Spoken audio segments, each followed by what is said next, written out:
Hi, everyone. Thank you so much for joining me today on our podcast as a part of our EWiT series. Today, I have with us a very distinguished lady. Her name is Hale Yaman. She is the Senior Director for Engineering at Course Hero. We've known her for a while, and we are very familiar with her accomplishments. But I'd like to take this opportunity to get to know her a little more and to share her, experiences with us on a bigger forum. So, Hale, welcome to the show. Thank you for having me. Good to see you, Pallavi. Absolutely. It's a pleasure to see you. And Hale, to just start this conversation, can you tell us a little bit about your journey in technology and, where you started, where you have come, and how? Sure. So, I am the first woman in my family to attend and graduate from college in a technical field. After finishing up my bachelor's in computer science, I started working as a developer in Turkey, which is where I'm from, and heard that for a software engineer, Silicon Valley was a place to be. So I moved to San Francisco Bay Area in the year 2000. In my 27 years of experience in the industry, I worked in various domains, including finance, mobile apps, B2B, education, in different sizes of companies, from really small startups to the big tech giants. And I was a developer in the first half of it and an engineering leader in the second half.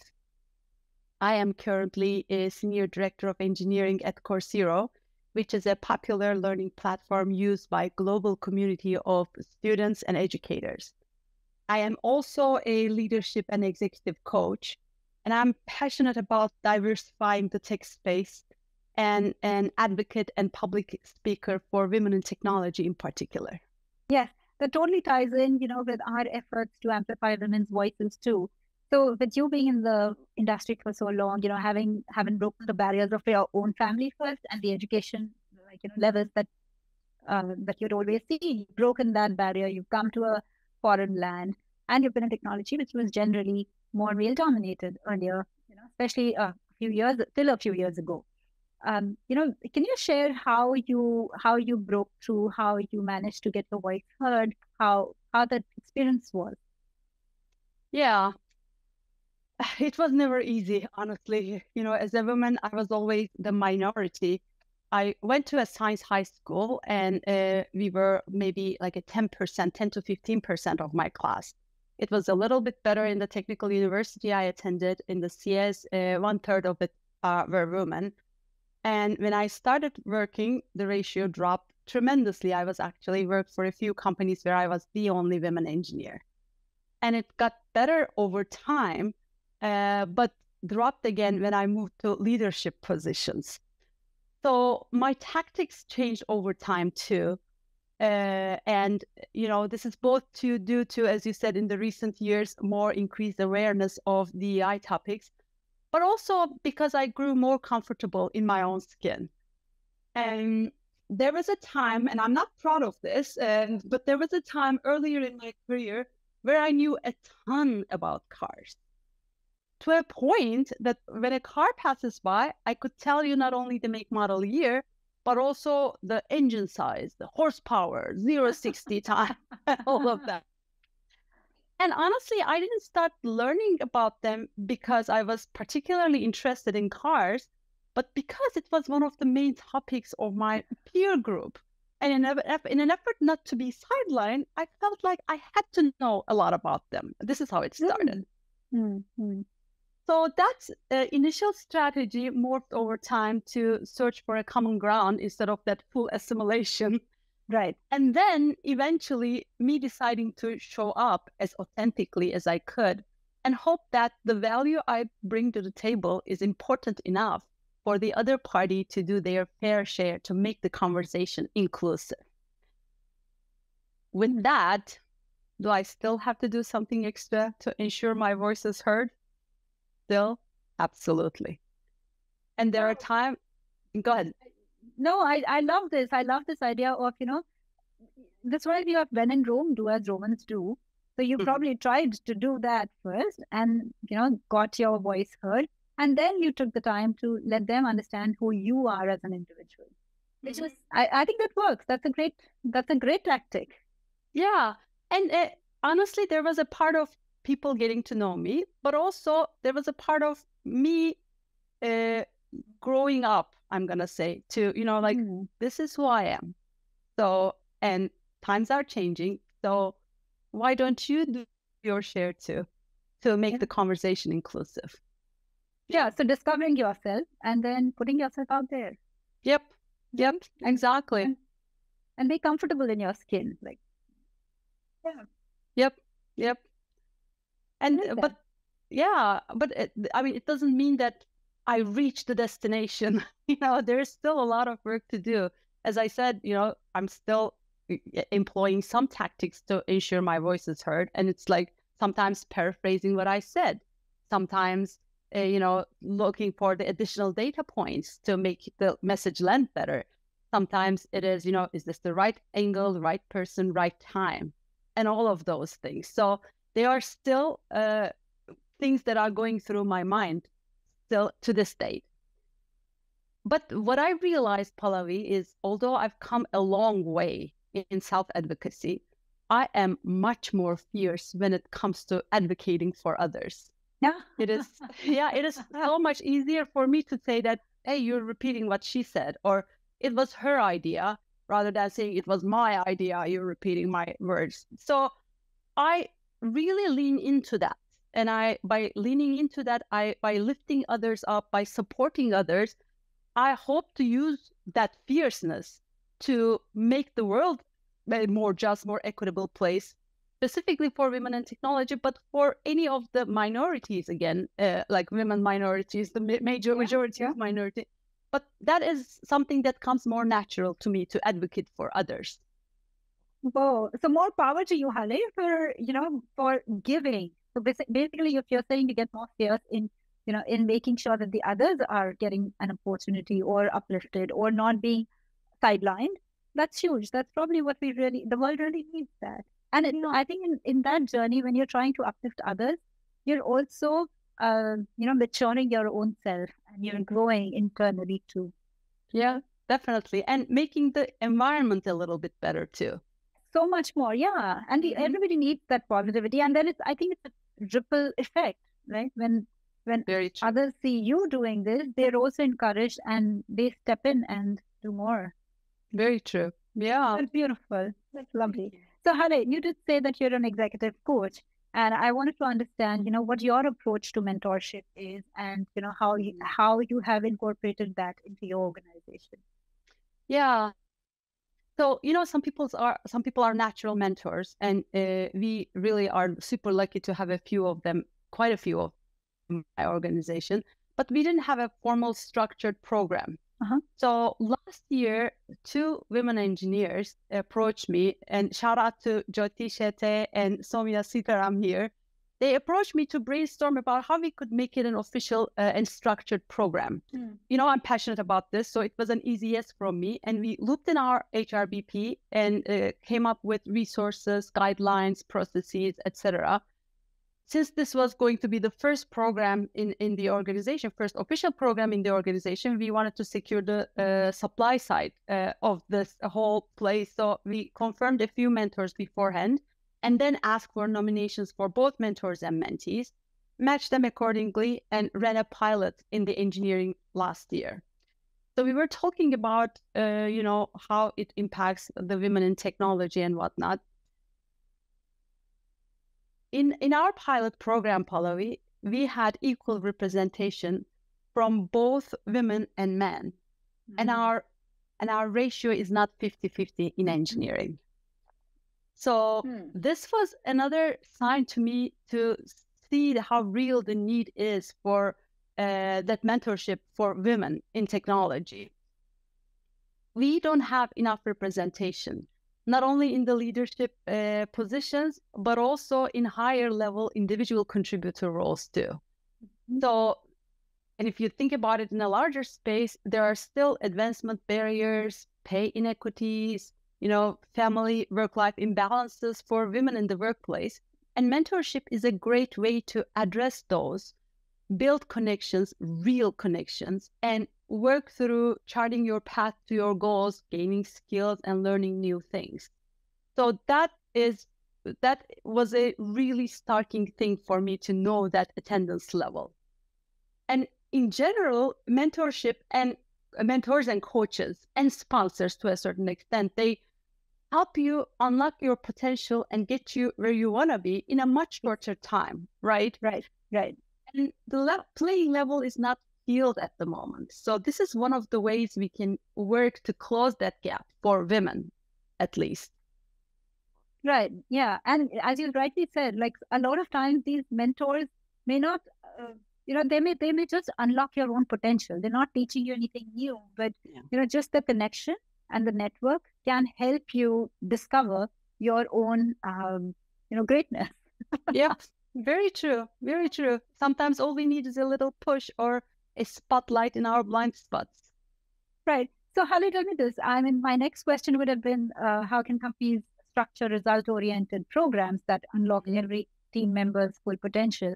But before that, I think it also might be important to look at, what are the typical challenges that companies face, and not every company may face all the challenges for structuring this program, right? But what have you seen? What is it that are the typical challenges that once you break through those, then it's easier to structure a program?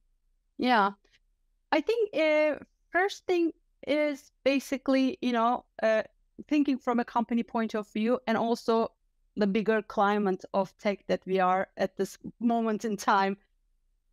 Engagement, employee engagement, retention, really making sure that we are upskilling the employees. And that word that treat everybody really well or teach them well so that they can leave anytime they want to, but treat them really well so that they don't want to.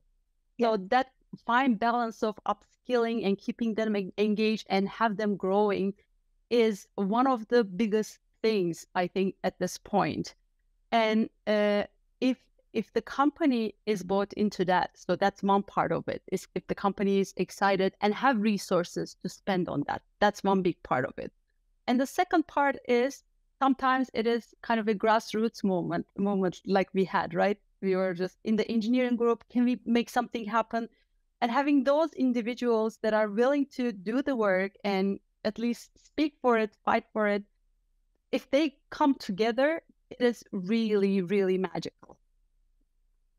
But for companies in general, because your resources are always limited, right? So you want to pick and choose what will bring you the best possible results. So tying this to the initial question of yours is, how do we know that we are getting the results? Yes, we are gonna unlocking every team member's full potential is super critical. And, mentorship is one of the ways by, you can really focus on where people are, where they want to go, how you can bridge that gap and all. But what are the results that you want to get out of this? So I'm a big believer in you can't improve what you don't measure. So thinking about the results from the get-go becomes really, really important. So you pick up your objectives and you pick up some measurable key results. It can be engagement score, for example, for the organization, can be really important. But when it comes to results, I think there are two crucial parts. The first one is the results for the individual, which is mentor and mentee, right? For mentors, what are you trying to get for the mentors out of this, other than the altruistic goodwill nature of it? It can be honing their leadership skills. It can be sharing the organizational knowledge and business knowledge with others. For mentees, it is, having people to talk to, increasing your in-organization resources, crafting your skills, learning new things. So these are all the things, but what becomes important then is, how do you pick that result? How do you pick that goal for the pair? So what we do in our program is we ask the pair to pick a goal for themselves and, measure their progress towards that goal throughout the program and at the end of it. And we will know if you achieved. This is fully knowing that life happens. Your goals may shift, the relationship may shift, but they are encouraged. We encourage them to continue the relationship if both wants to, and also take part of the program in different roles with different pairings. So when you talk about reaching your full potential, nobody can give you everything that you need to reach your full potential. So I personally like talking to people with different skill sets, different backgrounds, different perspectives to, get a little bit of everything. And this is what we encourage from our mentorship, in our mentorship program too. The second crucial part, we talked about the individuals. The second is for the organization. And these are the things usually that, the engagement scores, retention scores, upskilling your employees, supporting inclusion, providing more learning and development opportunities. And I believe if you start with the potential hope, the end result that you hope for in mind, that goes a long way and may even ensure the successful outcome of the program. That's true. So Hale, I really love how, you have this whole understanding. Can you also share with us any live examples of, where you saw a change in somebody's trajectory because of the mentorship program, and how it started, how just a couple of examples would really help. Yeah. So we were thinking about, I'm going to talk about one of the first meetings of one of the mentor-mentee meetings. And we've started with what are the goals, like mentee starts with what are the goals that I want to pick, and I want to go into XYZ without, giving too much into their privacy, but I want to talk about XYZ, or I want to go to these places. But the question that the mentor asked was, why? And first response is, because I want to grow in my career, and I think these are the things that I want to do. And then second why, and third why. I mean, this is such a simple thing, right? But it turned out that they were going through the motions, but not really happy with what they were doing. There were parts of it that they loved and they wanted to grow. And there were parts of it that was just draining them down. Mm-hmm. So by shining that light into that blind spot of, you're not a tree, you don't have to be there. You can change positions, you can move to another tree. Yeah, be more organic. Yeah, exactly. So that understanding made them consider what they want about the job and what they don't like about the job, that current job position that they are in. And how can they morph it into something different to do more of the things that they want and grow in different ways that they want to go. And they got the support that they needed to talk to other people and find a better spot for them. So this is actually a good example of how we talked about, we set a goal at the beginning of the program. It completely changed towards the end of the program. But if you were to ask if that was a successful outcome of the program, even though the initial goals were not met, I would totally say it was. It was an experience in listening to what you want and not going by the book, like questioning your motives and thinking out of the box to see if there's another way possible, if there's another way possible for you to go and pick that for yourself. So that's the first example that came to my mind. Lovely. Hale, I was also, during this, during everything that you were saying, I was also thinking that we assume all of this requires a lot of self-motivation, right? And not everybody has the self-motivation or the drive it may be because of the circumstances that they just succumbed to. And especially with women, there are a lot of women who take a break in their career, and they take a break in the early part of their career, when they've just had a few years of experience, and then because of family life or motherhood or something, they may take a break, right? They've not reached a position where they have a whole lot of confidence in themselves yet. And after the break, when they want to come back into the world, into the corporate world, there is a lack of drive and motivation. There's some amount of being lost. There's some hesitance in putting yourself out there, right? So for such women, what would be your advice so it pushes them out and it motivates them? That is a great question, Pallavi, and it kind of hits close to home. When I had my second child, I think I was due for promotion, but I did not go and ask for it because I thought it'll require me to take away from my family time. It'll require me to not be as present that I would like to be. And, I wanted to balance that right. Looking back, I should have. But one thing now what you're asking is there anything in the environment that would have made me more bold into asking that question or push myself and get that motivation?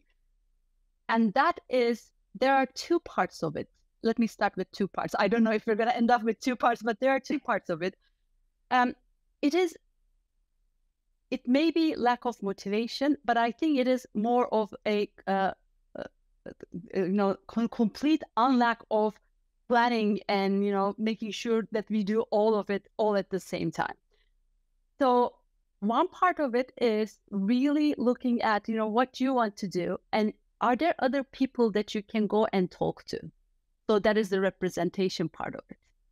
If you know that there are other people who have gone through that and made it, go talk to them, ask their advice, learn from their experiences, hear their stories. I think that is the part that makes us, okay, I could do that.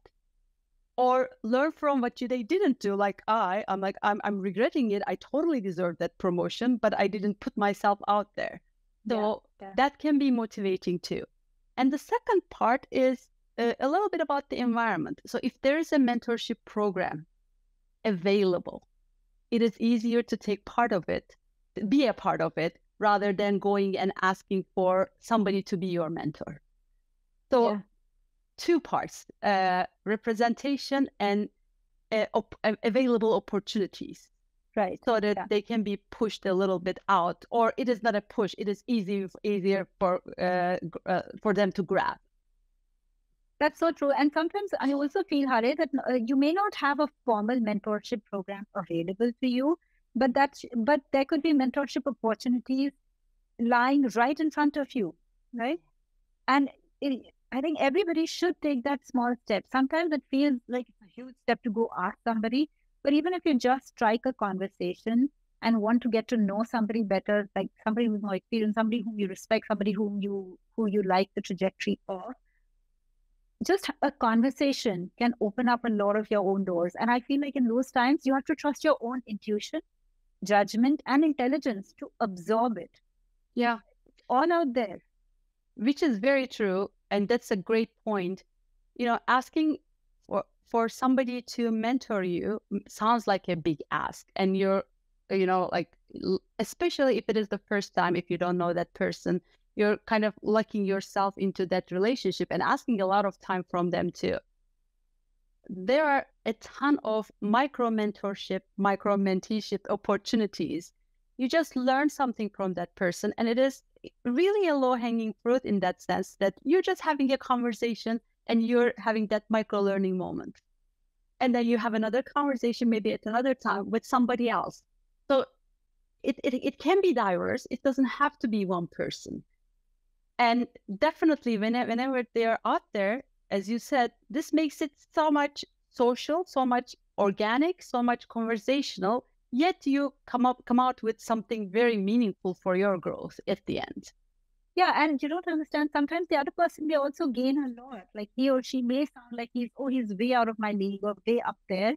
But, you may bring a very fresh perspective to their mundane, daily, talking at that C-suite level. It's very nice to hear that perspective. Like I've seen that myself so many times where those conversations are so engaging, and they're there's nothing that they're real, very real. Very real. You're right. You're right.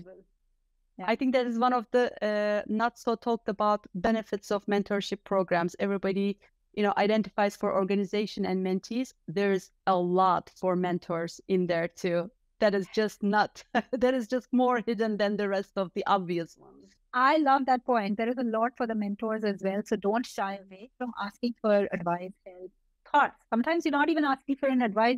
You may ask for just what's your thought on this? Yep. And that can Exactly. open up a whole discussion. And the other thing that you said that I really like, and we should talk about it more at another time, would be the micro mentorship and the micro mentorship. It doesn't have to sound so formal. It Yep. can be very, very casual too. Great. Exactly. Hale, you were at our conference last year, and we would love to see you again at the conference, the Extraordinary Women in Tech conference. But then, just before we end the session, is there anything that you'd like to say to the audience based on your journey, what you saw, and the importance of these kind of networking events? Yeah, the conference was really good. It was great. We've talked about this. Women in tech is a lonely place, especially as you climb up the career ladder. And I mentioned the lack of representation, and it was like a fresh breath of air, really, to see people who made it. And this kind of affirms your belief that it is doable. So that is the representation part of it, and learning there how. It was good to get to know, like-minded people, hear their stories, and make new and meaningful connections with them. So this is all the networking events and the support groups for women in tech. That is what they provide you. They provide you with a representation, with possibilities, and way to support and lift each other up. So this is where the sisterhood that is talked about, that you get to share your experiences, learn from others, and really be in the company of like-minded people. It gives the feeling that, we are not alone, not in our organizations, or we are not one of a few in our organizations, but also in the issues that we are trying to navigate. We are all going through the same things. And with that, the networking events, your conference in particular, and support groups for women in general, they reignite the hope and remind us of our responsibility to go further, not just individuals, but also our responsibility to move the cause forward, to make the world, a more just, more equitable place. So it was a great reminder of that, and I really tremendously enjoyed it. I'm so glad for that. And yes, I agree. These are, if nothing else, these are very life enriching events and conversations. So, and thank you to you for being such an integral part of it, and for always being so involved in all our events. I really appreciate that. And thank you so much for your time today as well. Thank you very much, Pallavi. It was my pleasure, and looking forward to seeing you in the next conference. In October. Yes. Yes. Thank you.